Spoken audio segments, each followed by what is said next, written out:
to us, there's something not right. There's something wrong there. I don't know if it's chemistry, jealousy between the two superstars. We don't know what it is. They look passionless on the court at times. I mean, there's no way they should be getting beat by 25 in Dallas. There's something not right there. What do you put it on? Can you pinpoint anything that you're seeing?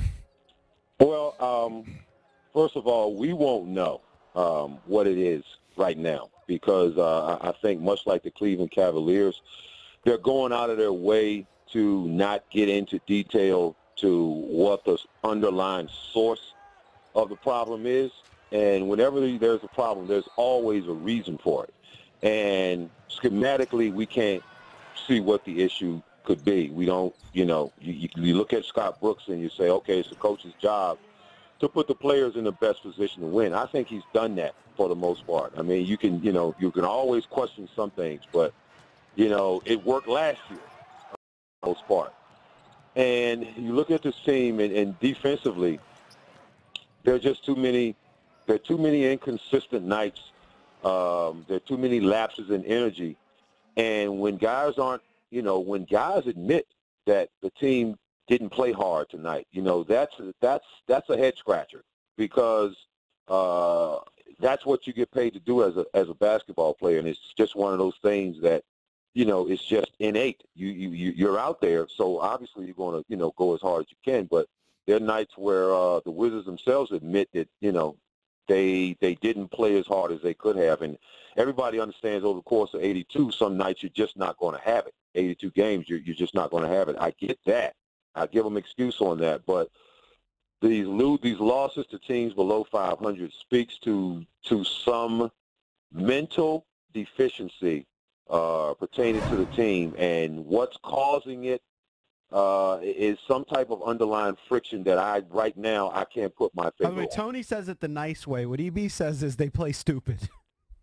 Well, let's You just say be fair. mental deficiency. Yeah, I mean, they're not being smart. Well, Tony, you were part of a championship team with the San Antonio Spurs, and I know that you've talked about this before.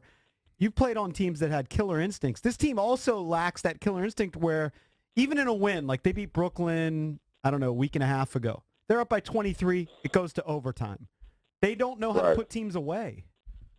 No, and that's a little that's concerning because this is a team that's you see that happening a lot with the Philadelphia 76ers. Have you seen them play lately? Yes. They don't close games. They cannot close out games. Yep. They cannot close out a game, and they've got a ton of talent, and they literally are up 20 plus on people going into the fourth quarter and end up losing the game. And it's because of just bad plays, bad decisions down the stretch. The Wizards suffer from that with much more experience, with a core nucleus that's been together for 4 or 5 years now. And so these are the type of things that you would suspect would not happen. I mean, you've got an all-star backcourt. You should not be committing turnovers in crucial stages of the game. You should be taking great care of the basketball. You should be able to execute offensively because guys should have a feel and a chemistry for one another. And so, it doesn't always go great down the home stretch regardless of what team it is, but there are a lot of inconsistencies with the Wizards closing out games. And like I said, it's a little bit of a head-scratcher because the team has an experienced backcourt. It's got an experienced starting lineup that usually finishes games. And you've got a great six-man in Kelly Oubre. So you team, it's got the – but for some reason, it's just not coming together.